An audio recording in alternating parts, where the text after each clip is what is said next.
ত্রিপুরা শিক্ষা দপ্তরের ভুতুড়ে কাণ্ড। ত্রিপুরার শিক্ষা ব্যবস্থা এখন বিপর্যয়ের মুখে।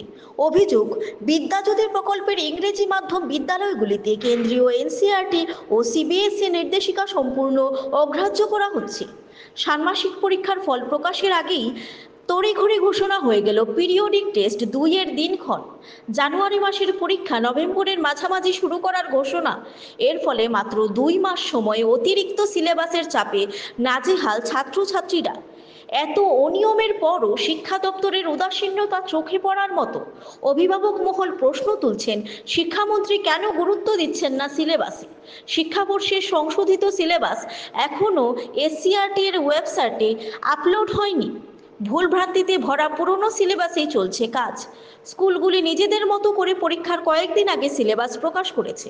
কোথাও শিক্ষকের বাহুল্য, আবার কোথাও শিক্ষক সংকট।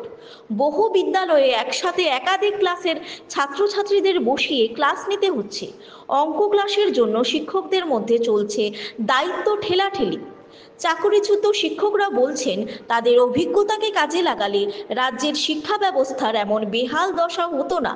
তাদের দাবি, 2014 থেকে 2020 সাল পর্যন্ত শিক্ষা ব্যবস্থার মনোন্নয়ন ছিল চোখে পড়ার মতো। ত্রিপুরার শিক্ষা দপ্তর যেন এক পরিকল্পনাহীনতার প্রতীক। এই ভুতুড়ে কার্যকলাপ রাজ্যের ভবিষ্যৎ প্রজন্মের শিক্ষাগত ভিত্তির উপর গভীর প্রশ্নচিহ্ন এঁকে দিল।